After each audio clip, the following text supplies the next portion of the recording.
Hey, check it out, everyone. Welcome to the G-Lew Show. Hashtag couple goals and your highness cheating on you, right? Swear to God, Mexicans, we don't want to admit it. Your girl will be like, oh, that's my cousin. He's from my mom's side. That's not her cousin. That's not her play brother. That's her fucking chorizo, homie. That fucker's putting pipe under her. Hey, is he gone, baby? Let's get him. Hey, check it out. Without any further ado, we got our special guest. He's here. Yeah.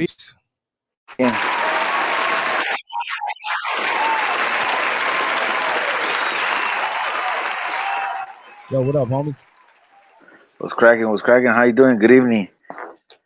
How you doing, sir? What's going on, Doing my boy? good, man. Right here, just chilling, enjoying this Friday night. You know what I mean? The Lakers, baby. Are you? Hey, the Lakers. Are you watching the game? I'm not even watching the game. I should be watching the game. I'm on some BS. Okay. All good, all good. Well, everyone, welcome the homie to the show, Young Beavs, aka Victor Zapata. How you doing, brother? Hell How's yeah. everything going with Bro. Everything's good. Just chilling, working, doing the comedy thing. You know what I mean? Just out here trying to grind, dude. Right, for sure. Hey, man, you got a crazy story. What up, everyone? Let me shout out everyone in the comments. Shout out to my Nate Love. What up, Nate? DD Hairston, our producer. What up, DD? Carlos? Gosh, the Lanos is here. Elliot Delgado. What up, Elliot? Melissa. Everyone, Smoke, every Southtown SD. Everyone in the comments, thank you for the love and support. We got the homie here tonight. Any questions you have for the homie, put it in the comments and I'll ask them. But first, homie, Beavs, man, you got like a crazy, incredible story.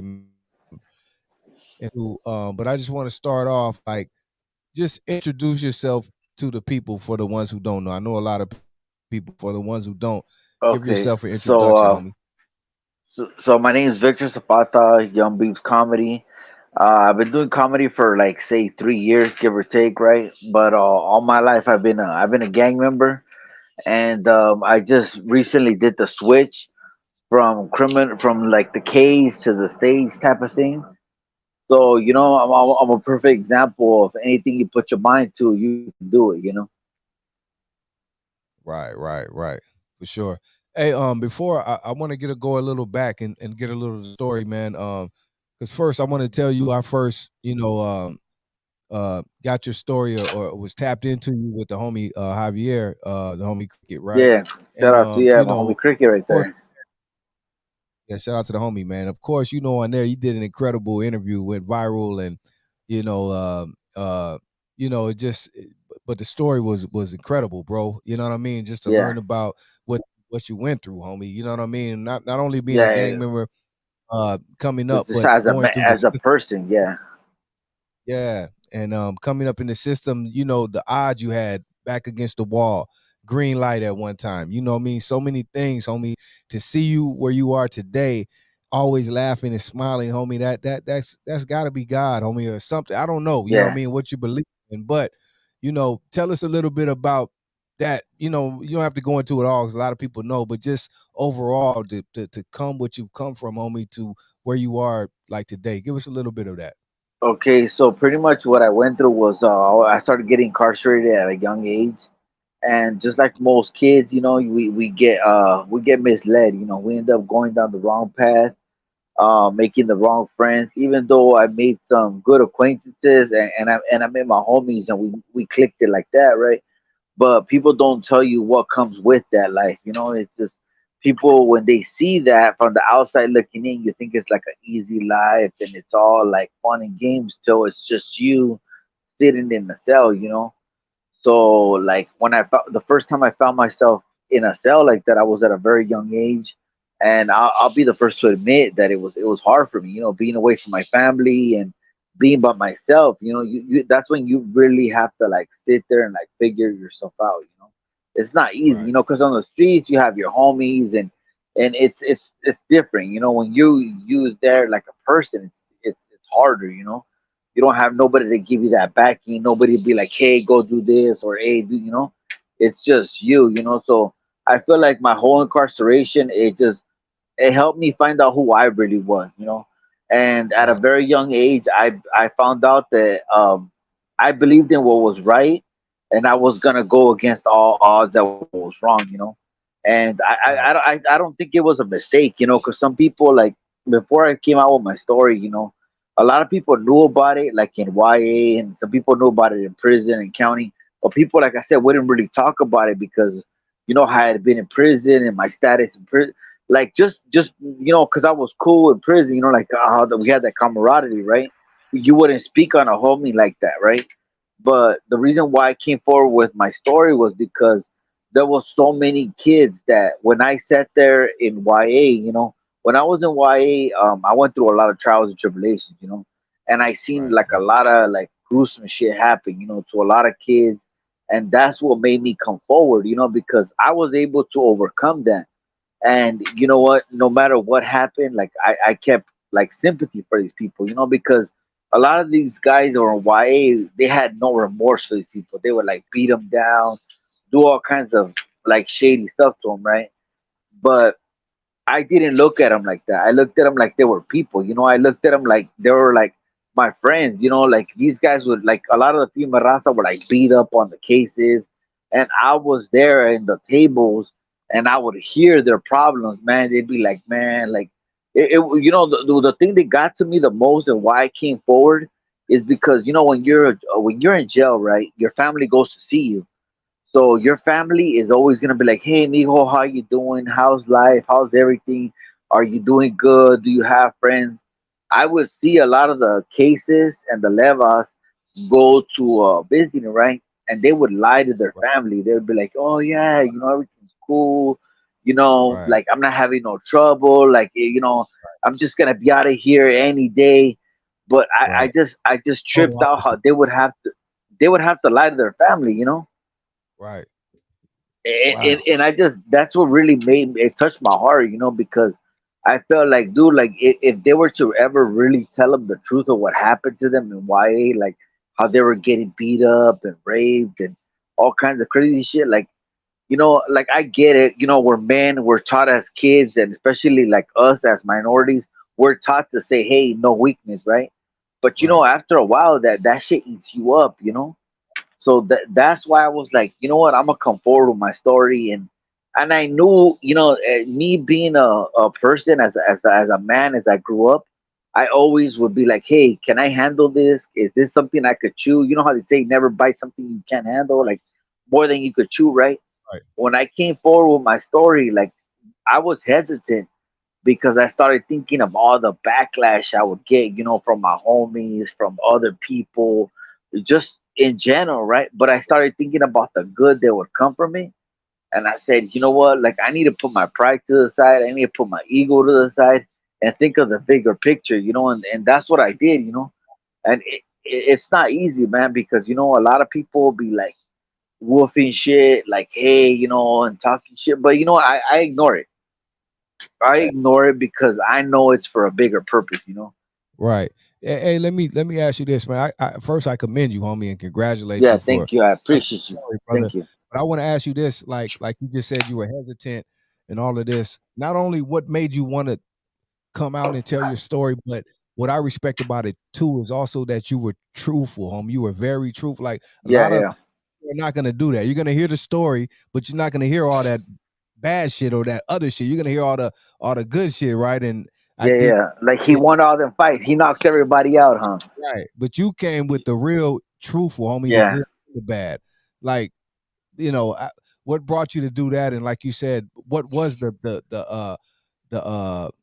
the talk, or what were people saying after? Like, Okay, so pretty much the reason why I came forward like that is because all my life I've always lived. You know how some people say it's black, white, or gray?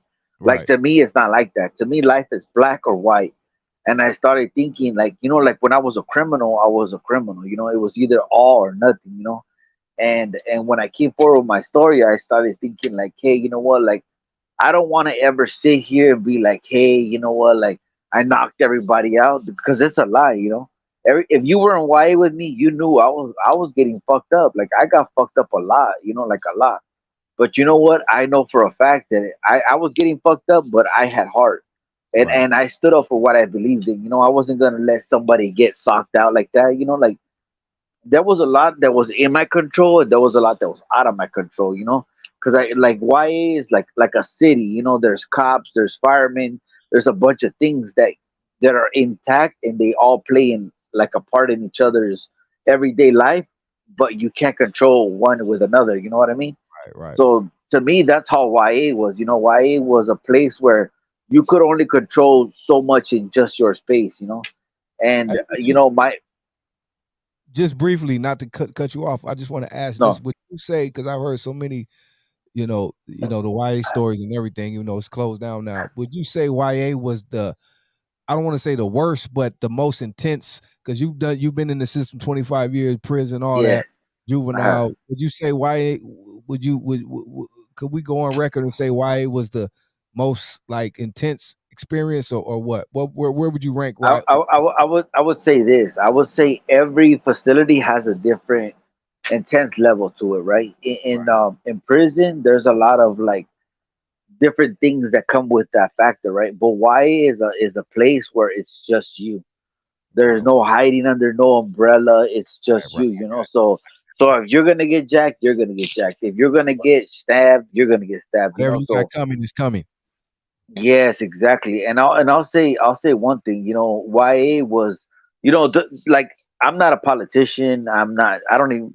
I'm just a regular guy paying taxes like everybody else, right? But I'll say, like, I feel like California had a good idea when they thought of YAs, right? Like because I know the levels they were trying to do: juvenile Right, hall, camp, and YA, and then prison, right? That's what they were trying to do, right? They were trying to prevent kids going to prison. But what I feel like where they made a mistake was that they had too many people of different ages, different crimes, right. and in the All of end, it was just like a huge failure, you know. it. Yeah, yeah, yeah. And you throw on top the gang situation, like Yeah, and that's that's more another thing. electric. There So was so many gangs, black gangs. There was fools from East Coast, Hoover, right, anywhere. The thing about YA is the kids were coming from Southern California as far as Imperial Valley, all the way up to like Sacramento, all the right, way. Everybody was in YA, right? You know, right, YA was the step before you went to prison, and if you made a mistake, you were going to prison. You know. right. Wow. Um, um, Beavs, like you just said, that's intense. Like you said, when you realize you're alone, right? Uh, Away from home, and then when you not only that, but like you said, when you realize maybe you don't have as many homeboys there or whatever, and that's a whole different issue. How do you deal with that? Being able to stand up and still, represent yourself, homie, when it's just you, bro. Like, I tell feel me, like one thing I learned like ever since I was a kid. You know, it's like if it's in you, it's in you. You know, it's not something that you're gonna get someday or in 10 years. You know, and you know that like now that I'm older. You know, and I accept that there is people who are weaker. There's people who are more, chill that don't want problems. And right, when I was a kid, I'd be like, oh, that was a weenie. But in reality, it's just that's not the kind of type of person they are. You know, they're more chill. You know, they're more diplomatic. You know, and YA was a place where there was no diplomatic like people. You know, there was no like there was no talking. It was all like violence. It was all, like that was the only language that everybody spoke. right, man. So I Hey, mean, go ahead. no, so I mean, at the end, I feel like nobody wants to be alone. Like everybody wants to be like, hey, I'm a man, I could do it by myself. But in reality, like I was alone for like 2 years, and I'll be the first to admit it. Like, man, that shit sucked. That's what Not to be I got. able to eat with your people. You see your homies. Like Right. what people don't understand is like when I was a kid, like I seen these people. These are people that I went to juvenile hall with. These are people I used to kick it with. We used to play basketball. We used to play handball. And what really fucked me up was that from 1 minute to another, like I can't talk to these people. I can't chill with them. I can't even say, "Hey, good morning," or everybody's watching a movie. I can't sit with my friends and watch a movie because of all this bullshit. And that really fucks a person up. Right. Hey, Beavs, if I can ask you, if you want to answer, I know you spoke about it before, but briefly, like you said, not only a gang situation and neighborhood thing, but like you said, when it gets to the point where, like you said, you were considered, you were X'd out for a minute. Can you speak on that situation or how that occurred? Because I know you had to rectify that and you got that straight. You stood up and fought for it. You know what I mean? But how did that whole thing happen, bro? So the whole situation, when it's pretty much like I got exiled, right? Right. So the whole situation with that was because when you go to YA, it's it's like there's firme raza and then there's respected black. Let's say like the Democratic Party and Republicans. That's it. There's two parties. That's all you could either join only, right? So where my situation went like took a left turn was because I go to YA, and anybody who's been in YA knows that YA is like a little prison. So it's favoritism. There's a lot of favoritism that goes on. If you're from a big gang like 18th Street, Florencia, any gang, West Side Verdugo, that has East Coast, has a lot of numbers, you're gonna be more likely to be accepted than thrown out. And let's Right. say even if you're not that down, your homies are gonna protect you. It's very rare when you see somebody who is not accepted from a big gang, right? So when I went to YA, I was from a small gang, and we had a lot of. My problem was I had a lot of enemies, right? My enemies were from 18th Street, and my enemies were from Puente and Monrovia, right? I didn't even know that these people were there. Where my situation went left is because when I was supposed to get like pretty much like into the whole Firme Raza thing, they pretty much like ran everybody down, because when you get there they sit you down and they tell you like, hey, what's up, homie, this is what you do, these are the reglas, that kind of stuff, right? Like give you the whole rundown, let's say, right? So when it's my turn to get the rundown, like I don't get it, right? And I'm just like, what the fuck, like what's going on, right? So as the day goes by, the homies are telling me like, hey, you know what, the homies are gonna fuck with you, and I'm just like, well, why? And it's because my enemy YA is a place where everybody just wants to like degrade and like oppress their enemies, because that's what it is about. It's about like only the strong survive, like Right. break the weaker people. That's what it's about. It's Right. like a dog So eat it's safe dog to say eat your world enemies type of shit, right? so it's safe to say your enemies conspired on you and hated on you. Yeah, pretty much. And the thing is, it's like I seen it coming, but I didn't know it was gonna be to that extent, right? Because I didn't know that they had that kind of influence. What it all came down to is that these guys had been there for years. They had been there like a couple years before me, right? And so it was all favoritism. It wasn't because I bitched out. It wasn't because I did some bullshit or nothing like that. It was all because of favoritism. Right. So you it's like, let's say you have an enemy. You don't want your enemy to sit next to you. You don't want your enemy to eat with you. You don't Right. want him to be an equal. So they wanted me to be inferior, just because I was an enemy, right? So as soon as I got there, they started like fucking with me, man. They like, and what was fucked up was that not only the Mexicans fucked with me, but the blacks too, right? And the thing about me is like, I'm not racist. I have no animosity towards black people. I just looked at it like they didn't know no better, right? They looked at it like I was open bait, I was up for grabs. Right. And that's how the get down is in there. You Right. see somebody weaker and they're gonna jump on you, man. And they knew that your people weren't fucking with Exactly. My you. So people, it's like, yeah, yeah, it's my people didn't have my back. And you know what? You know what's crazy about it is like there was a lot of people from Monteflores, 18th Street, Florencia that did me wrong, right? East Coast. But as I got older and I went to prison, like I don't hold no animosity towards these people, because I know that all that shit was like bullshit little kid games, man. Like when I went to prison, I met fools from El Monteflores and I had their back. I never once threw that in their face or nothing, because I knew that it was just like some bullshit games. It was something that wasn't even really like meaningful. It wasn't something like legit. You know what I mean? hey, but Beeves, let me interject this. I was just thinking about this. The difference, like we all know, between juvenile or YA and prison is its rules and structure and different things. So do you kind of credit YA? Because again, most of these are kids, and someone even asked in the comments, will they put like in YA, will they put any age 13 or 20? Yes, they will. But do you think Yeah. contributes to people still not being educated and with the G get down, like knowing how to conduct themselves and structure and all this. So when your kids, that's the craziest time. So opposed to prison, when you grow up, you have to become a You're grown yeah. ass to Yeah, I agree with that honestly because you know what, like to me honestly, YA is like when you're like molding something, and you don't know if you're gonna get a cup or you're gonna get a fucking a base or a plate, right?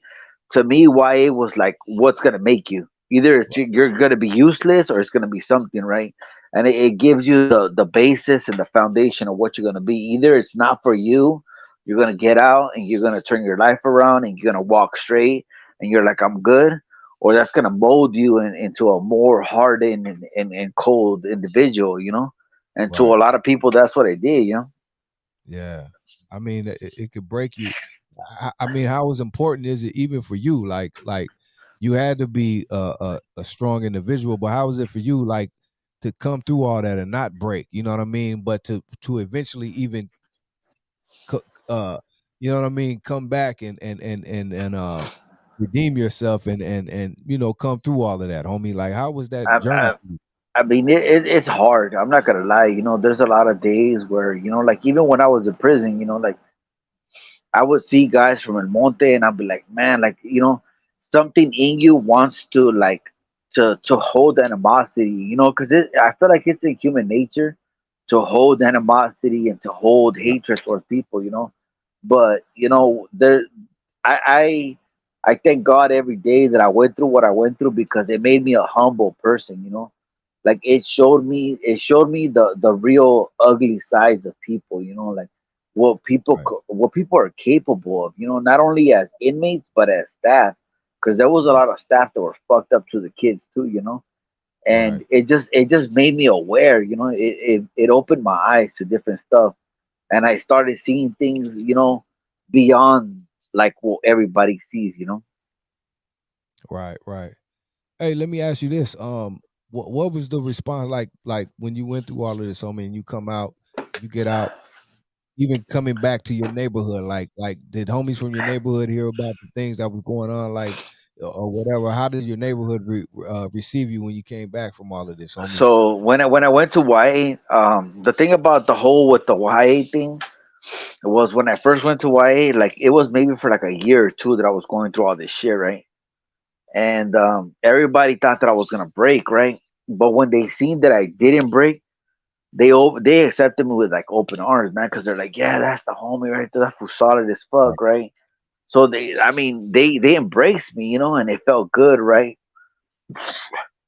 But what was hard was like the whole, like we don't think about it, as people we don't think about, like, let's say for instance you get hit in the head, you're like, fuck it, I took a hit to the head.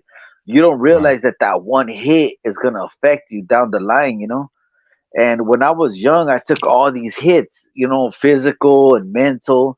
And I was like, I got this. Every day I would wake up and I was like, I got this. I can do this. It's a new day, right? Like I could really, like in my mind, I felt like I was just playing a tape and erasing it over and over and over, right? But there's only so many times you can erase that tape because after a while, that tape is gonna be like nothing. You're not gonna be able to play that tape. So I feel like that's what happens to a lot of homies that gone through what I gone through, right? We're so caught up in being strong and keeping his image that we come to a point where you just can't no more. right, right. Wow, That's when it's dangerous. that's That's when deep. you get caught up in drugs and alcohol and all this crazy shit. That's deep. That's deep, Beavs. That's hella deep. Let me ask you this. Speaking even of your neighborhood in Baldwin Park, I didn't even ask you this. Coming up, how was it growing up in Baldwin Park, homie? You know what I I mean? mean, ballpark. I mean, it's like a city that I always love. It's like not even the city, but just the homies that I grew up with. A lot. I grew up with a lot of good homies, and when I was in that area, I didn't really have a lot of acceptance or just like camaraderie at home. I Right, found it on the streets. And what's weird is that every time I got out, that's what I look forward to. I mean, I loved my family. I love seeing my sisters. I love seeing my mom. But what I really wanted to see was my homies on that corner. You know, like I wanted to kick it with them, drink a beer, chill, tell them some war stories. Just like I really, really always wanted just a camaraderie. Right, right, But I mean, it was active in when I grew up. It was like active. There was a lot of fucking shooting. There was a lot of shit going on with us in other neighborhoods. But what's weird is that when you're in that whole crazy cycle, it doesn't seem weird. Like now, I'm like, fuck that shit. I ain't trying to go there. You're gonna fuck around and get shot. right, But back then it was like, oh, it's cool. We got shot. As long as nobody got hit, let's go kick it. right. Hey, what do you think about, like you said, when you came up? I'm probably around the same age as you. Like in those days, the difference between then, because it was even a difference before you. You know what I mean? But the difference between then and now, like kind of what's going on with these youngsters today. I would say I mean, the way I look at it is like, whatever you get is gonna evolve, right? Right, It's like if you start a big company, right? I'll give you an example. When they started Ford, when they started manufacturing cars, these vatos used to waste a lot of money to make one car, and only certain people could buy these cars, right? So right, us as criminals or street motherfuckers, right? That's how we started. It was only so many people that could do it, right? But little by little, people started finding faster, cheaper, better ways to do it, and that's what happened with the homies and the hood people, right? It's like it's a different lingo, it's a different style, it's a different music, right? And to a lot of us, like me, I'm an old school cat. I mean, I don't understand it. I don't. Some of the things I don't respect, but I have to like just accept it because that's how it is, right? I mean, I can't sit here and be like, okay, I'm cool with it, right, but I just gotta know where it's my place and it's not, right?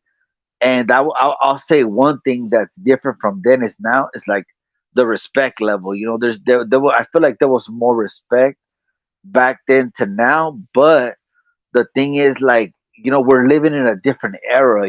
Like back in the days there was no internet, there was right, no posting up pictures. Our internet was like fucking Teen Angel magazine. It was right, a right. magazine where everybody sent pictures. Now Right. it's like a whole nother monster, right? It's Yeah, different. yeah. That's a fact. Yeah, shout out to Cholo Trucker. What up? When did you realize, homie, coming up in Baldwin Park? I don't know when you got active or whatever, but just Yeah, before you yeah. get I active, was active in the 90s, yeah, but even before that, 95, 96. you claim the neighbor or whatever, you want to be from there. When did you realize everything, like how serious it was, like your enemies you had from over here and over here and over there, or I enemies you mean, did? I started seeing the let's say the severity of it all is because when you're just kicking it with your homies, you're just getting acquainted. I look at it like you're just getting your beak wet, right? Right. But the And that- more you kick it, the more involved you get. First, you're just carrying a knife, then you're carrying a gun. It escalates. I look at it like it's a snowfall. Like the avalanche, and it just goes, goes, goes, right? So I feel like when I first started kicking it, it was lightweight, and once I got older, that's when I started seeing the severity of it. Like, man, like this is like life or death, like, and you see how serious it is. It's like us against them. right, And not only that, but just like hiding from the cops, running from the cops, and it just becomes so normal. right, right, right. How did Beavs? How did you eventually start getting in the system, homie, and going to where you ultimately, stayed in the system? But how did that start for you, bro? So the whole thing with going to jail and all that was because I was a kid, right? And I started like doing drugs like everybody else. You just kicking it, you smoke some weed, all the little bullshit, right? And then so I started getting up, and this is one thing that I always tell even the youngsters now is if you're on probation, that's it. They got you on paper, they're gonna be on you, and it's like a setup to Yeah. failure. Once you get on that paper, They know that you're shit, destined to fail. but they Exactly. know it. They How do what you give? people don't. How do you give a 18 year, or however old you are, 5 years or six or probation, bro? There's no way. You can't do it. Yeah. And then they give you this crazy ass rules like you can't kick it, you can't eat here, you can't hang with these people, knowing that that's what you do. You eat burgers here, you kick it with these guys. You It's just can't wear these colors. You can't do this. And and what I really think is fucked up is that you're a kid. They're putting these rules and limitations on a kid when right. your mind is not developed. It's proven by facts and science that your mind's not developed at that time, right? So you're gonna go against the grain. You're already going against your parents, so Right. you don't see the severity of going against the court. Timo. So next thing you know, you're doing 5 years, 6 years, Right. 10 years for some bullshit. Yeah. Yeah. Mostly on violations. People Yeah, start yeah, prison exactly. because of violations. And then from there, it's just, Yeah, it's like an avalanche effect. It's all downhill from right there, man. And I'll say this: it's like these people in Congress and all these people, they're coming up with these rules not to help us. They're coming up with these rules to break us. Gang injunctions and all this shit. They're coming up with this shit because you can't kick it with somebody. You got to walk across the street. To break people. They're not helping us. We have to be awake and we have to see who the real enemy is. right. But at the end, like I feel like if you really, really want to make a difference, not even make a difference, just change, is accept it. I feel like what really like clicked and everything in my head was when you take full responsibility for your actions. Because like how we're talking right now about my past, and what's crazy is when I was a kid, I used to blame it on my parents. I used to say I was poor, I was from a gang, I got into drugs, or I didn't have this opportunity, right? But what's crazy is when I got out of prison, I started thinking like, like the real person to blame is me. Yeah, yeah. And until I accept full responsibility, I'm not gonna be able to grow, Right. and I'm not Right. gonna be better. I'm always Yeah. gonna be stuck in the same place. It's like one of those hamsters in one of those wheels. That's a fact. I totally agree with that because I'm the same way. Like we have all these excuses, because we know we fucked up early, right? So we have all these Yeah, excuses, but that at the end, like you said, we made these choices, and people told us not to do it. You know what I mean? They told it. We yeah, didn't listen, but at the end, you have to take responsibility. But as a kid, again, like I said earlier, we don't know these things, and we're not fully, developed because all we see is what we're around and what we have yeah, to exactly. We're a be product around, of our environment. homie, and you can't be weak, like you said. So you gotta certain things you have to do that may put you in certain situations, But man, but amidst all of that, I kind of want to jump up because look, I don't want to talk too much bad and sad things. I want to talk Yeah, about yeah, how how did you at what point did you come to say I want to do this comedy thing? And I know you obviously had to always be a joker. That's got to be in you already, right? yeah, But yeah. when I mean, yeah. when As far as like me being funny, I always had it, right? right, Like I always had that vibe. The reason why it all came out was because like let's say the cops will beat the fuck out of us, and I'll be like, fuck, they beat the fuck out of us, but at least they didn't find our sandwiches. Or at right, least they didn't take our lunch. right, And like I always when you're in jail, you always find the bright side of everything, right? You don't want to just see the negative, right? So the way that I came into the whole comedy thing was because I'm working and I'm bullshitting, talking shit, joking around with people at work, right? And one of my coworkers, because the thing about Mexicans is that we're procrastinators, man. Everybody knows. I'm one of those guys that was like, yeah, I'm gonna do it. I'm gonna do it. One of these days. Well, one right, of those days turned into like 3 years of me trying to do it, wanting to do it, never. But the thing is, I didn't know if I had stage fright or right. I didn't know about that, right? right, So when it all happened, one of my coworkers signs me up for an open mic, right? So I'm right there. We're kicking it at a bar, drinking in Hacienda Heights Sunset Room, right? And right, they're like, "Hey, Victor Zapata," and I'm like, "What the fuck? Why are they calling me, man?" So they tell me, "Yeah, it's open mic. You're gonna do comedy." So I'm like, "You know what? Fuck it, let's go." So I go up there and I instantly fell in love with it, man. It was like wow, because like as a juvenile when I came up, I was used to being like in the spotlight, but it was in a negative way. I was used to being like, oh, fucking Beaver got busted, or oh, Victor got busted, right? when I did comedy, it gave me the spotlight, but like in a positive way, right? People were laughing, people accepted me. You know, Right. after the show, people were like, "Hey, you want a beer? Hey, you know what?" Like, it made me feel good about myself, and I feel like as growing up as a kid, I had that void, you know, because I never really felt good about myself. So when I hit the whole comedy thing, it gave me like a purpose. It gave me like, hey, you know what? I'm good at this, and I could use it for a good reason, you know? Right, right. Hey, that's beautiful. He said, as soon as I did it, soon as you thought you had stage fright, but as soon as you went out there, you loved it. It hit you. Yeah, I fell in love, and that was a natural, man. Like I've been doing it for 3 years, and I've been everywhere. I've been to Ontario Improv. I've been to like the Laugh Factory. I've done casinos, Aguas Calientes, all kinds of like places, right? And what's crazy about doing comedy is anybody will tell you, right?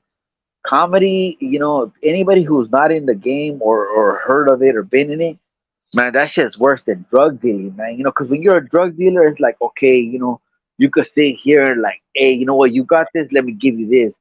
In Right. comedy, it's like slit throat, you know, like You got to go there's get it. certain things you could do and certain things you can't do, man. So it's a lot to it, man.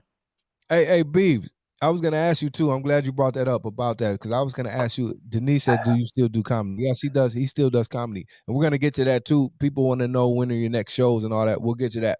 But um, as with the comedy, I wanted to ask you, where do you think? Because comedy, where it is right now and where it's going, because you know over the years it's changed a lot. You know, comedy Yeah, was more on the forefront, and big a lot of people are still doing comedy now and big tours, but you know, yeah, like 90s and shit, early 2000s, it was more, you know, I don't know if it's the internet that changed it or what, but what do you think yeah. about what comedy is today and where it's going, being that that is what you do now?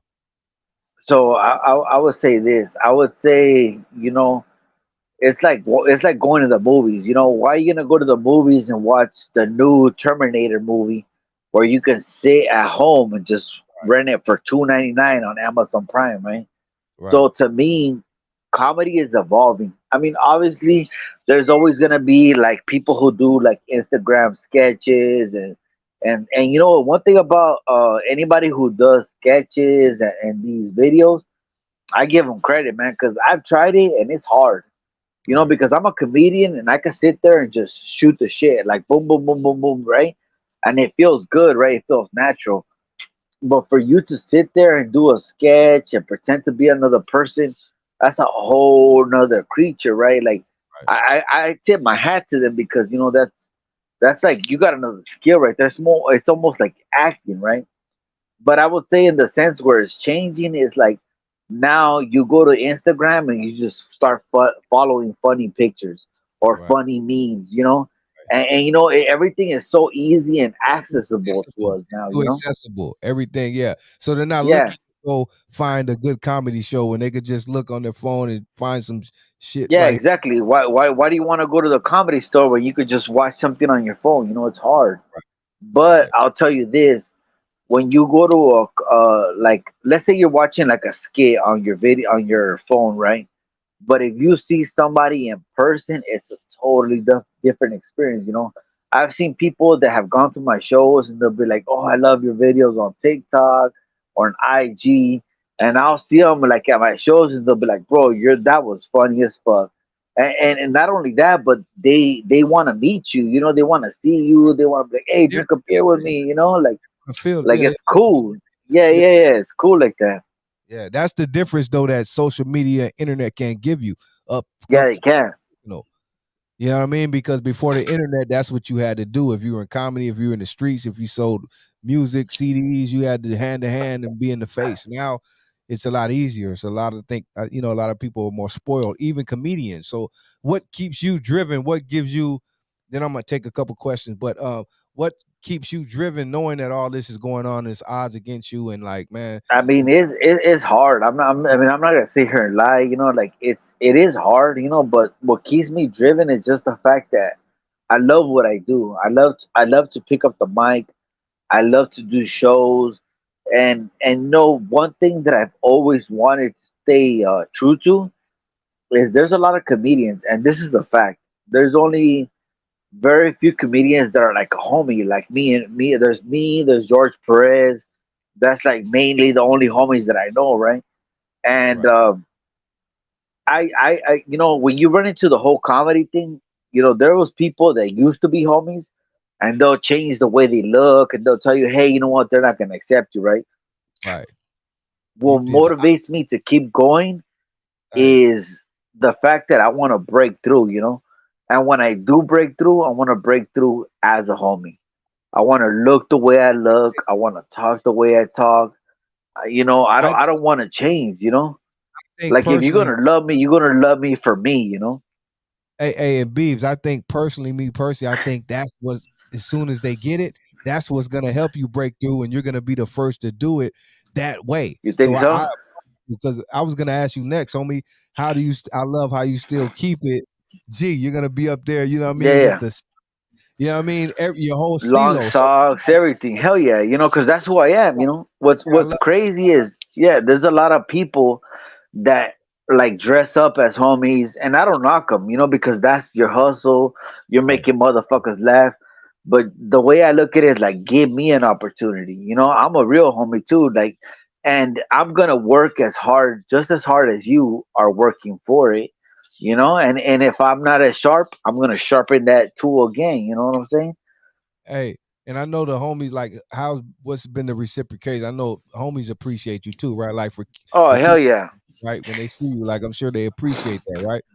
A lot of homies of, because the thing is, you know, when I go on when I do comedy shows, I always get messages of homies that be like, hey, it's good to see a real homie out here, because like I said, you know, I'm not saying I'm the best, because I'm not the best. You know, there's a lot of people that are gonna talk shit about me, but there's only so many people that are homies. You know, it's just me, the homie George Perez, that's it.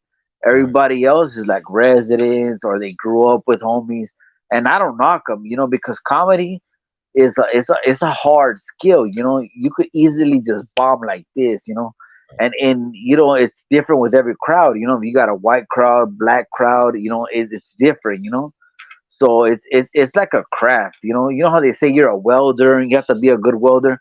To me, comedy is like a craft. You know, you got to master your craft. And you Hey, know, the what helps me is that, you know, when I was in jail, I looked at it like I was a student. I never right. got big headed, no matter how far I went. And that's the same mentality that I kept when I was in comedy. You know, I'm still a student. I'm still learning. I'm still living. You know. Right. Hey, Beaves, I want to ask you, then I'm gonna ask Denise had a question. But I want to ask you, how did you learn that, like you said, because it's gonna be different crowds, whether it's white, Uh Mexican, huh. it could be Indian, it could be black, it could be whatever's there. You still gotta perform. How did you learn? Or did it take time for you, or was that natural as well, being able to adapt to the different crowds? You know what I mean? And I mean, still I'll give credit to because you know, when I was in the county, right, we're there for like 6, 10 hours sometimes, right. So I would be sitting in the county, right, and I would hear a bunch of black guys telling their stories and joking around, and I would see them acting out, and I'm not gonna lie, I loved it, dude, because it was funny. right, I would look at all this stuff, and I'd be like, dude, like this is entertaining, you know. And I would see the homies doing stuff, and what really helped me was that I seen the different kind of laughter that we had. You know, like I learned that there was no one way of making a person laugh. right, There's different ways. You know, like if I'm working like let's say a black comedy club, I'll say more jokes that have to do with Mexicans and black. You know, if I'm working a white club, I'll do more like white jokes. You know, and I won't use that much Spanish. You know, right, because they don't understand Spanish like that. If I'm doing more of a Rasta crowd, I'll use more Rasta jokes. You know, the right, whole point of being a comedian is for that comedian to touch home. If right, that comedian says something that you're like, oh shit, I remember that. Oh fuck, you know, like that's what you want. That's you want that person to be able to say, I did that. I right, felt that. You know, I've been there, you know? right. That's how That's you know dope. you did your job. Right, and how you answer that was perfect. It's almost like you were schooled to what you were schooled. Was there anyone above? Did you have any big homie, far as like in the comic world or in the business or anything that I mean, kind of gave you the game? as far as the comedy world, the only person, because like I said, I'm a hood person, right? So I'm not gonna sit here and lie. When I got into the whole comedy thing, I like, fuck, it's because when you do comedy, you have to understand it's like you get free beer, you getting drugs, you getting all this crazy shit, right? Stay on point. So Careful. yeah, yeah. So my downfall was what made me a gang member. Because when you're a hood motherfucker, you want to be on your toes, you want to party, and in comedy you can't do that. And that's what really held me back was that I couldn't overcome, Right. the girls, the drugs, the alcohol, right? But what really helped me is that I had a lot of good comedians. Like my best friend was some guy named Joe. His name was Joe Cholo, right? A lot of people know him, some people don't know him, but this guy was a homie too, right? I met him at a comedy club, right? And I'm not gonna lie, he caught me in the bathroom and I was fucking snorting cocaine, right? And Right. he looks at me, he's like, "What are you doing?" And I was like, "I'm just gonna hit this bump." And he's like, "That's not a toilet, right?" And it was a girl. I was doing cocaine off a girl's ass. And he's like, "Bro, that is like in all ways all bad." Mm, And I was like, "Fool, you gotta live." But one thing that always made me think about him was he would always tell me, "You gotta live, yeah, but you gotta live at a certain pace. Because if not, you crash, homie." right. He was like that voice of reason. He would always tell me like, "Okay, you're good," or say we'll be partying, doing body shots and shit, right? He'd be like, "Okay, maybe just don't take that shot." Right. And now that I'm a little more into the game and he passed away, RIP, I always think about him, because I think of, one thing about him is that the people that knew him, he was the kind of guy that, let's say for instance, if you have like 100 people in a crowd, you want to put your best show on, right? My homie Joe would put on his best show even if it was only 5 people in the fucking crowd. Like that's one thing I struggle with because he would always say, "You know what, it doesn't matter if it's 5 or 500, they deserve your best." Right. And Right. he was like that. He was one of those people that he did his best all the time. And that's like it's like I'm trying to, I know I could never fill in those shoes, but I just want to keep that legacy alive. Because he was a good man. He was always giving back to the community. He gave back to comedians. Any comedian that hears this podcast in the future and they hear my homie's name, Joe Cholo, they'll be like, "Damn, this fool was funny. Damn, that guy helped me. This guy would show you how to write a joke. He'll be like, hey, work on this or work on that." He was like my mentor, man. He was good gente, man. That's what's up.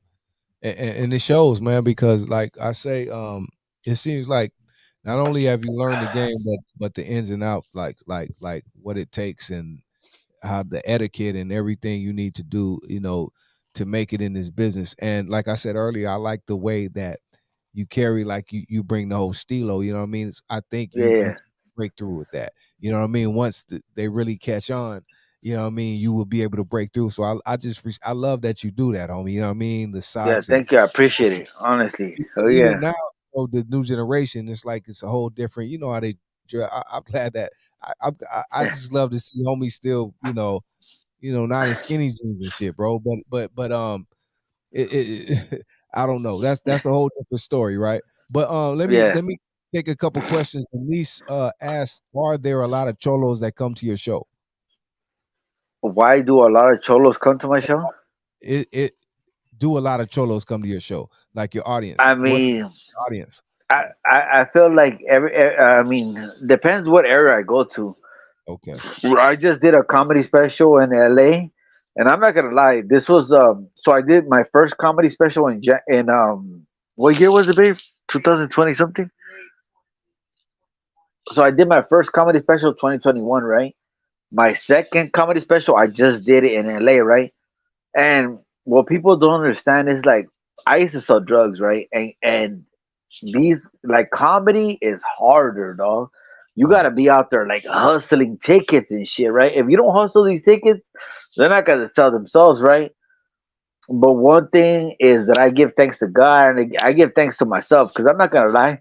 The last couple of days I was fucking praying, man. I was like, God, please fill these seats, homie. Like they gonna sell themselves. And you know what? When I was a kid and I was in YA, I had a lot of problems with God, because I felt like God didn't love me because He put Right. me through that stuff, and I felt like I was like unloved by God because I went to prison and I went through all that shit, right? But now that I'm older and I'm a little more blessed, I know that God never left me. He never abandoned me. Like He was just always looking over, like He looked out. Because that comedy show I did on January, it fucking sold out 150 people, right? Wow. And that was just me. There was no promoters. There was nobody. It was just me. And the people that went were people that were like my homies, like Puppet Master, Commitment Soldier, Sonny Boy from the streets ain't loyal, like Out to like Sunny my Boy. friends. Yeah. And you know what? Like I'm blessed. I'm blessed that I was able to make friends with all these people. And it's hard, but you know what? It's something that I love to do. So it's like taking out a motor out of a car. You love it. You gotta keep upgrading it. You gotta keep sharpening that tool, man.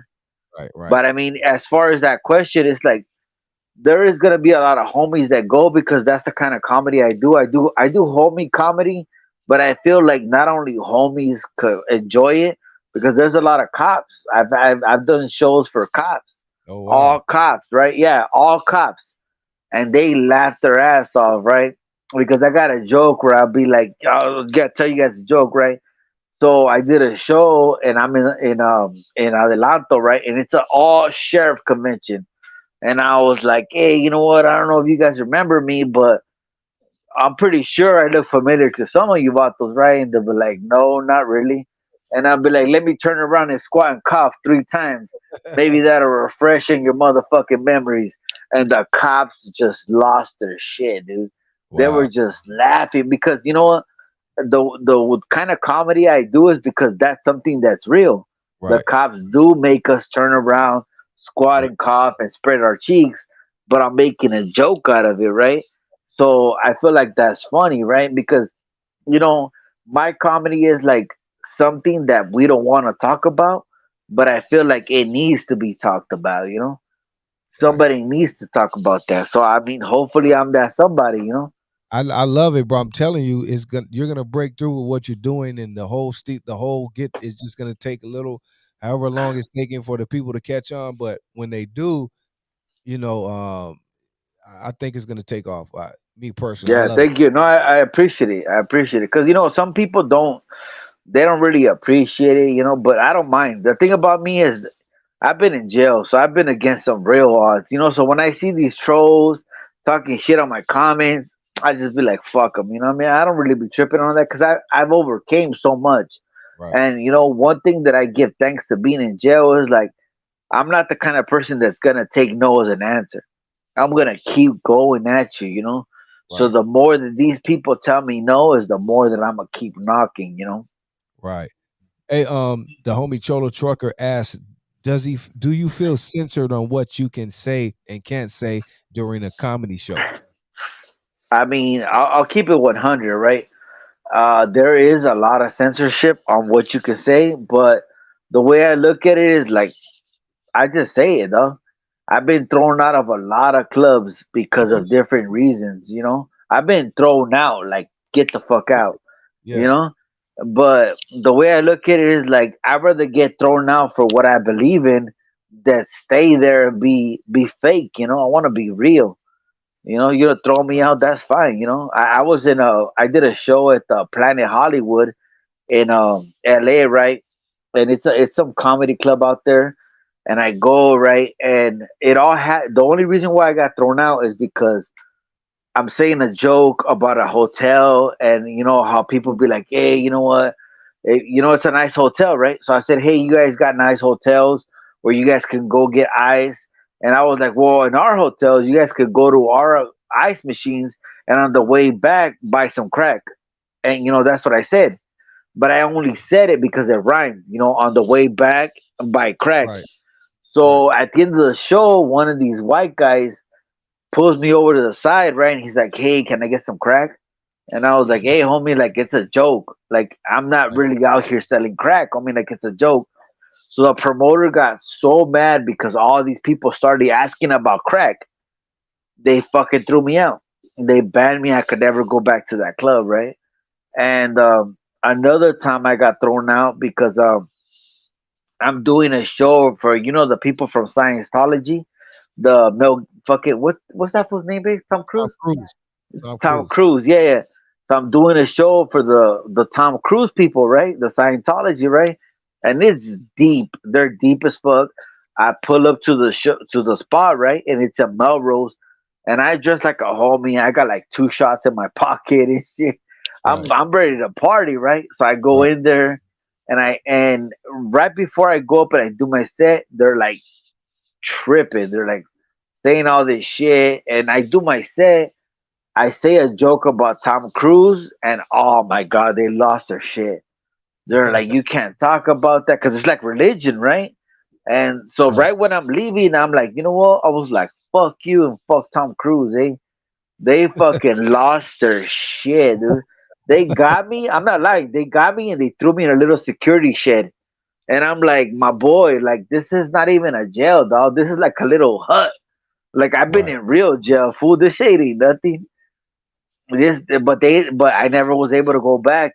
So to answer the homies question, there is a lot of censorship in it, but I feel like you should just speak your mind. And But there's how, always gonna be opposing teams, but just hey, it is what it is. right. But not only like you just said that shit about Tom Cruise, which is pretty light. So I guess even other shit is deeper. Like, how do you know? Like, even you got to censor what you say about somebody being gay or you know what I mean, or You, even racial I shit. mean, You got to watch what you say because you don't. You know what I mean? It's like it's fucked up for comedians because back in the day, that's really what you comedy could was say about. whatever you want. If you want, Yeah, because people are you're saying what people can't say, right? That was the point. yeah, So you get to laugh, exactly, but now you can't do that. exactly. But this is one thing I would say is like how you say it is what makes it work. Like I've said jokes, like I did a show in Palm Springs, and anybody who's been to Palm Springs knows there's a lot of gay people and there's a lot of old people, right? Right, So I did a show in Palm Springs, right?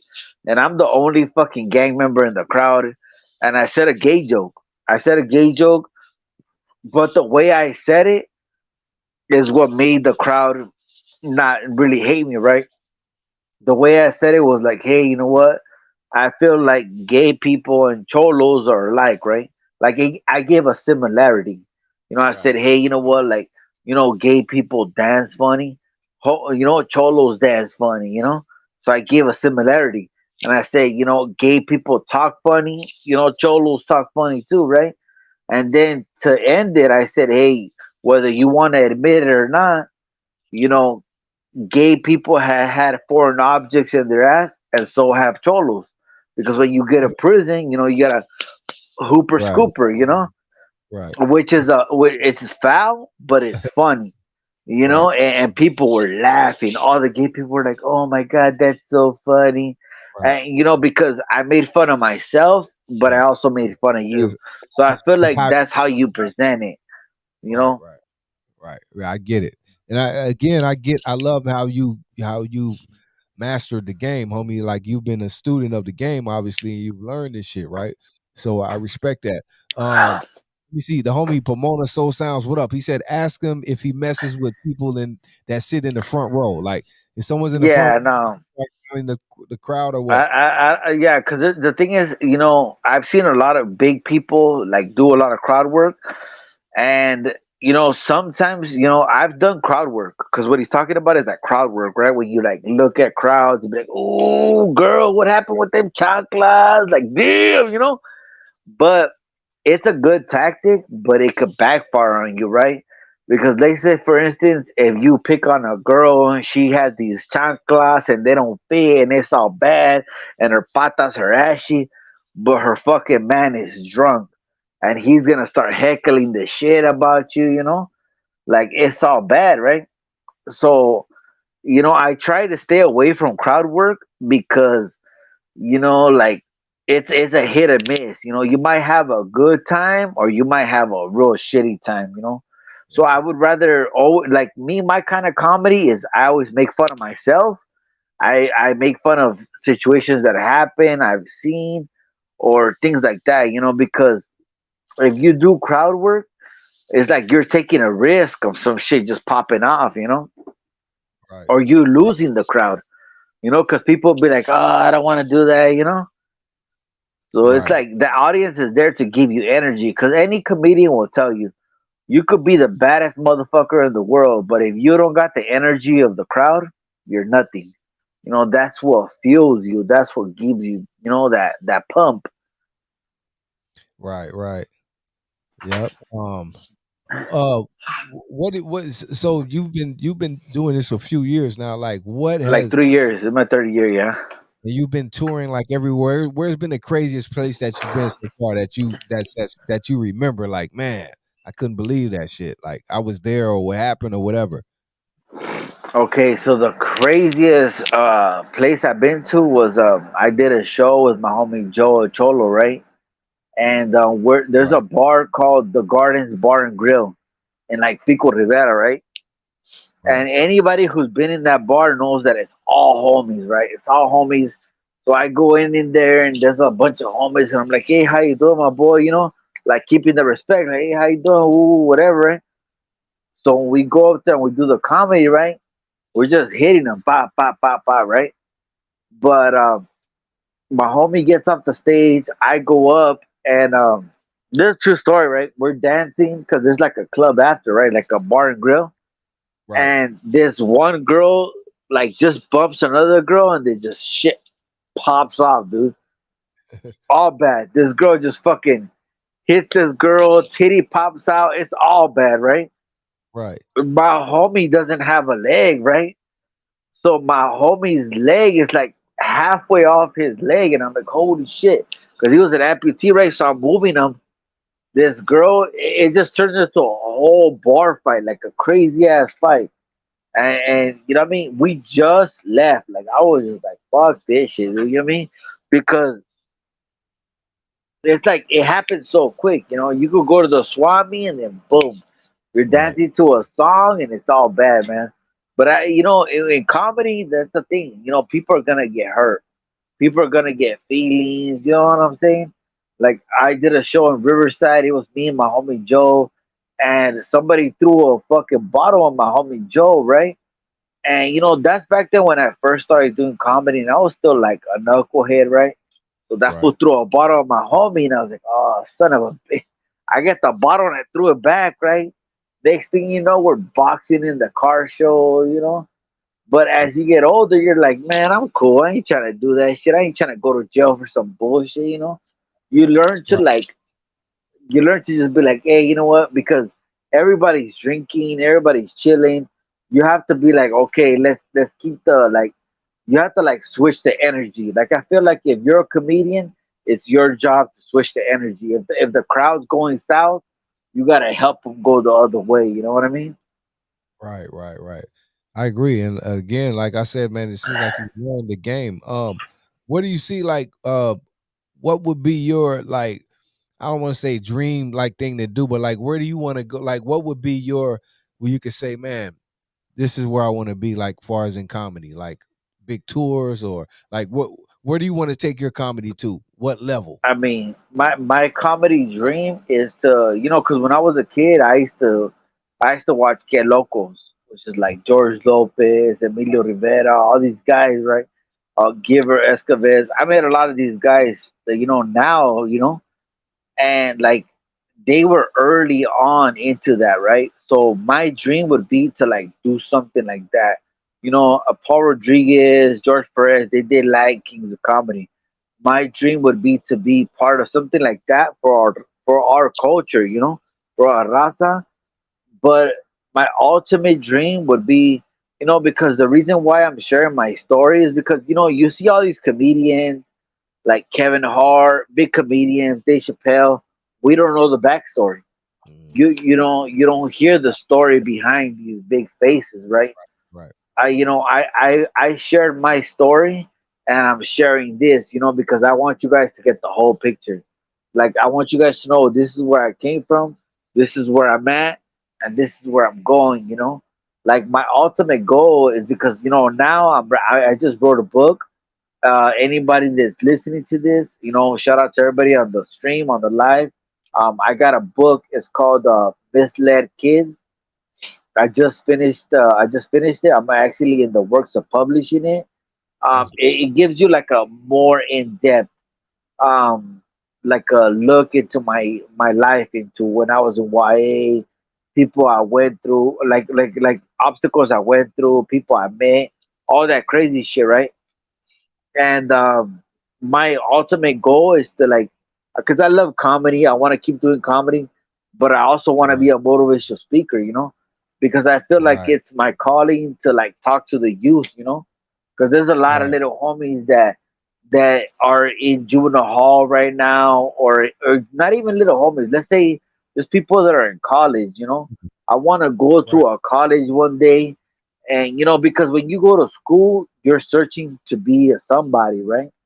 And I look at my life, like, all my life I wanted to be a somebody. I went to Right. prison, I went to jail, I went to YA looking to be somebody, right? And I want to go to schools and tell them, like, you don't gotta waste your time, you don't gotta waste your life looking to be somebody. You're somebody now.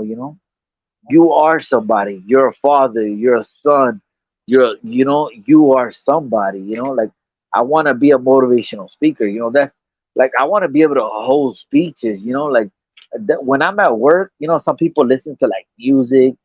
I listen to speeches. Like, different stuff, because I feel Right. like our voices are, like, the most powerful thing we have. And we all have a message, and I feel like my message is powerful. And that's why I'm glad that I have this opportunity to be with you on this podcast and share my message and reach all your followers and all the people that are gonna hear this after us. Right. Right. I agree, man. And I'm glad you spoke on being a speaker to the youth or however, because like earlier I was asking you the difference between then and now, and it's effed up a lot, right? But the but Yeah, a exactly, big part of it is it's a not discommunication with the older homies and the younger homies, exactly, like big gap, exactly. homie.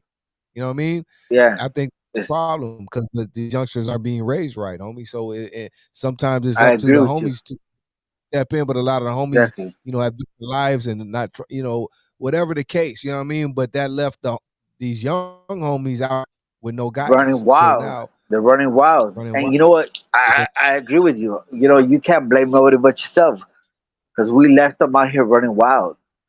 yeah, And the thing about knowledge is, to me, knowledge is something that you're gonna give to somebody, and whether they want to take it right now or take it in 2 months, they're gonna take it.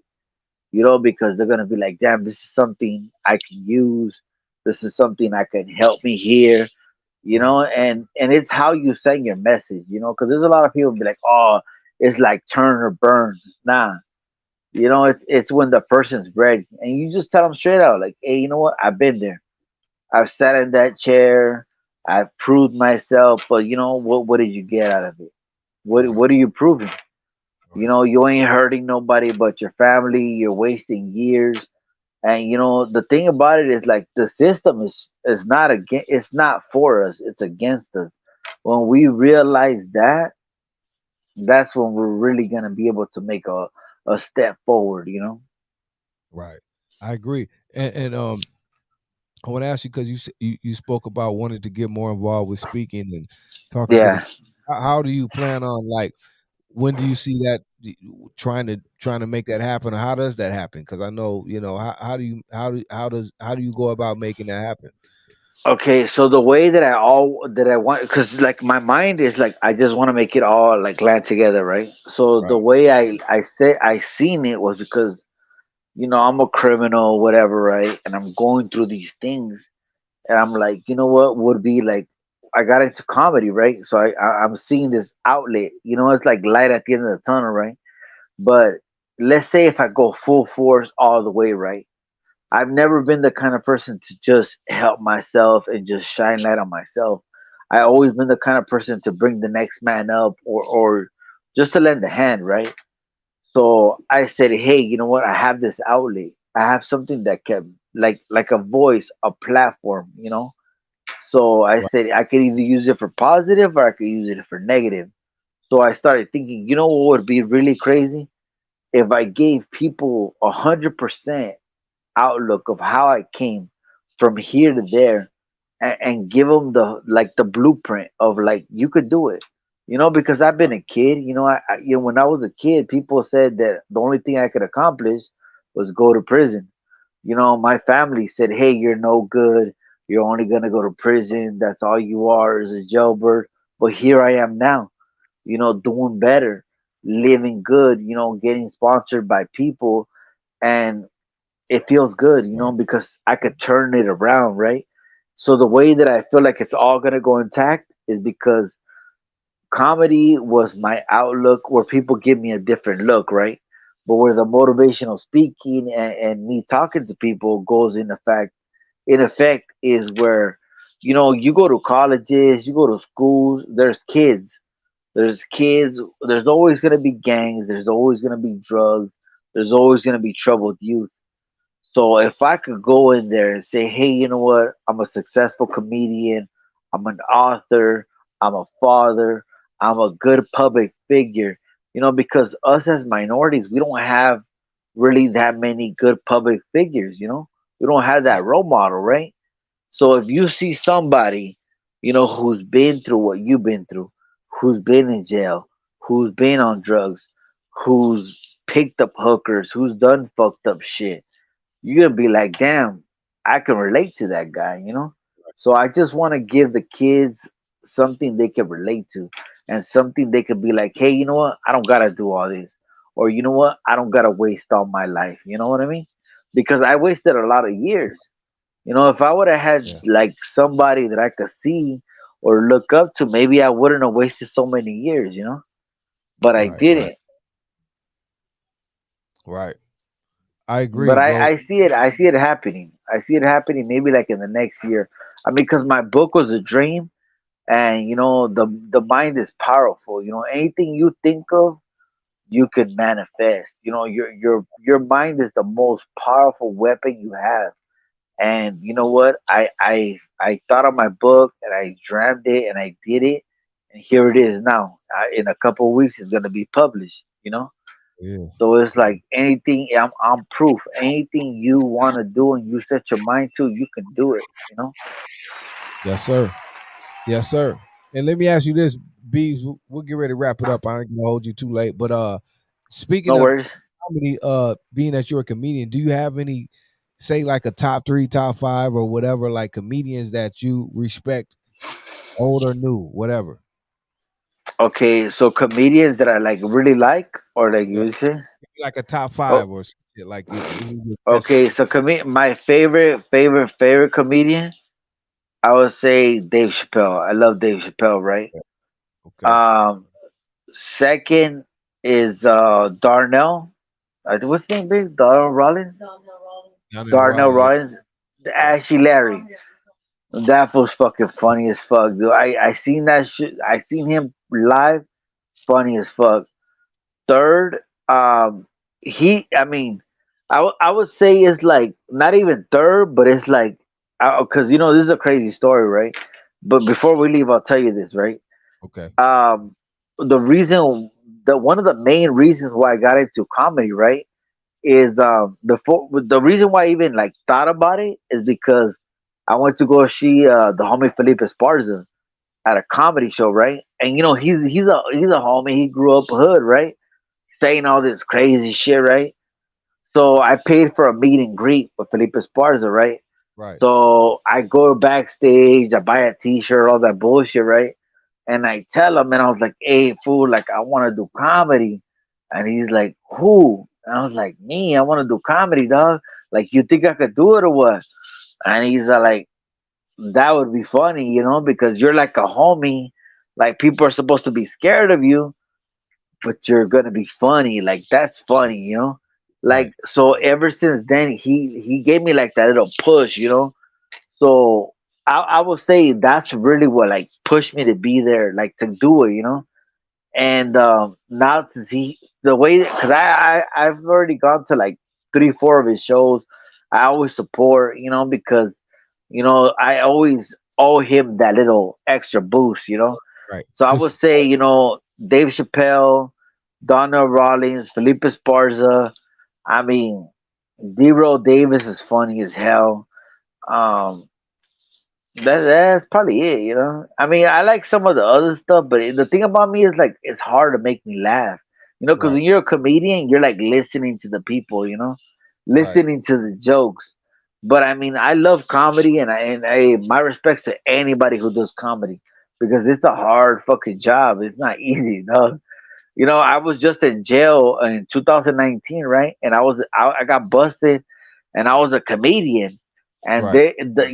when you go to jail and you're a comedian, everybody's like, "Oh, if you're funny, fool, tell me a joke." Right. Ooh, that's a lot of pressure, dog. You know what I mean? Yeah. Pressure. Hey, hey, Hell yeah. hey, hey, Beavs, let me ask you this. How do you deal now with the fact that you got a little bit of fame? I mean, I know you're not superstar status yet, but you got a little bit of fame where some people recognize you. Like, how do you deal with that? Knowing the difference, like, okay, this is a fan or still being alert where, what I mean, you don't know who is who or like, or whatever. Like, how do you, Yeah, I mean, it's hard, dude. It is hard because I'll give an example. We were just in Upland, right? And right, we went to this place, and there was a homie fool. Like he was like crazy looking. I was like, dude, I'm thinking, I don't know if this fool gonna dump or like, who knows, right? right, My lady catches it. I'm drinking. And I'm like, what the hell are you looking? So I go, and then he's like, hey, homie, let me get a picture with you. And I was like, fuck. I'm like, right, shit. But I mean, what's weird is like you have to be able to put that guard down a little bit, but always be good with the people. right, And I feel like the key to it is being humble. Because like I went viral, I did all that bullshit, and like it does fuck with you. I'm not gonna lie, because you look at your videos and they don't get views, it messes with you. But right, you have to just keep at it. You have to keep at it and just be like, hey, I'm gonna try this. I'm gonna try something different. And you know what? Like, I feel like the more down to earth you are, the better. Because better, yeah. people are gonna respect that. People will be like, I like this guy. And you know He's what? like me. And I've learned too. That's what sometimes we try so hard because not that you try hard, but you want to be the best at what you do or perfect. But you Exactly. learn that the people like whatever they like for whatever reason they like it. Whether it's the vulnerable, whether it's the goofy, whether it's the hard, Yeah. what it is they like about you, that's what they like. And you may hate that shit, but that's what they like. You know what I mean? So Exactly. it's just about what the people like or want. Yeah. You know? Yeah, and it's hard to give people what they want because you don't even know. Because Yeah. when I first started doing this whole comedy thing, I would always tell people like, "Hey, you want to take a picture?" And people would be like, "I'm good." My lady was the one that told me, "Hey, you know what? Like, if they ask for a picture, give it to them. If they Right. don't ask, don't like be like, hey. Right. But it's work in progress. And at the end of the day, it's like I feel like the key is to stay Right. humble, stay grounded, and you're gonna go far, man. I feel like Right. that's the key. Right. I agree. I agree. Ladies and gentlemen, young Beebs, anything else we didn't because I don't want to hold you late, but anything No, else? no, no, no worries. Okay. So what else is going on? Is anything we want to promote or talk about? Okay, Going so I'm gonna do. I got a show in. Well, I'm gonna be in Vegas. So anybody, shout out to Vegas. I'll be a Cinco de Mayo up there. Holla at your boy. You see me in Vegas. You know what I'm saying? Because a lot of gente will see me and they'll be like, "Hey, I seen you." Stop by and say what's up, right? right, So I'll right, be in Vegas the third, the fourth, and the fifth. As far as shows, I got a show on May 12th in the city of Riverside. It's gonna be at the 951 Taco Lounge. You know, it's gonna be a good show. It's gonna be a comedy show with me and my homie Juan Garcia. That was funny as hell. Tickets $20. Hit me up, and it's gonna be a, you know, because anybody who's seen me in my comedy shows know, you know, you go to a lot of comedian shows and they're like using the same jokes, you know, over and over. Like Right. I feel like you guys are my gente, right? So I gotta give you new shit. I want to give you fresh material. You know, anything you hear once, you're not gonna hear again. Right. That's so this May 12th, I got some funny ass jokes. So if you guys ready fucking to laugh, you know, it's gonna be May 12th in the city of Riverside. Make sure to hit me up. Hell yeah. Hey, one more thing. I want to piggyback off of that. How do you keep up with your content? Like, as far as like, let me add a new joke here, maybe each show, or do you like? How do you keep up with that? Because that's kind of hard to do, right? Yeah, If you, especially if you have it, shows like a lot of shows back to back, right? yeah. The way that I think about it is I just think of like stuff that happens to me, like whether it's at work or if it's somebody I see, you know, like I just make fun of it, you know, because like I'll give an example, you know, when you're in a toxic relationship, you know, like I have a joke where I say, hey, you know what, it's all fun and games till she wants to smell your dick, you know, that's all bad, like oh shit, you know, like you know that's all bad, right? Like that's jealousy right there. That's Yeah, yeah, right. That's all yeah. bad, you know. Funny. It's all funny, you know. Motherfuckers, hey, motherfuckers go to sleep with the phone in their boxers and shit, Yeah, right? That's all bad, right? You know. You know, and I think that that's what's funny is like because a lot of people don't want to talk about it, but it's funny, you right, know. Like some girls will be like, "Oh my god, you're making fun of us because I'm fat." I'm fucking fat too. Like, how am I body shaming you? I'm fat as fuck too, right? right, You know, and the way I keep up with it is just like every day, talking to my girl, talking to you right now. Like right, I feel like what's funny is what's relevant right, right now. Just me and you talking, you know, because right. you know sometimes if you write it, it sounds real scripted, and you gotta work on it, take something out. But when you talk about something and it's relatable and it's like something that's happened, you know, it's funny. And You then now know, it's, time shit goes so fast. Your shit can be dated fast because you could be talking about something. You know how we have the internet thing oh yeah, every day. You talk about one thing that happened 2 months ago, or and whatever. it's gone, News, you know what I mean? gone. Yeah, That is true. You gotta stay up on it, you know.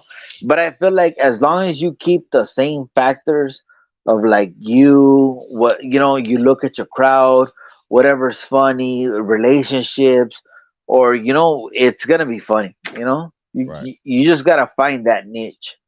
right, right. That's what's up. Young Beavs. Oh, the people in the comments said, "Are you coming?" It's a lot of people from the OC. They said, "Are you coming to Orange County, bro?" I'm gonna do Orange County. What am I doing in Orange County, babe? Next month, no? Yeah, I'm gonna be doing the House of Blue. I have a show in Arizona, and then I have a show in Orange County House of Blues next month. So I'll go ahead and post that up too next month too. I love the House of Blues, you know, because it's in Orange County. Fucking everybody be cracking.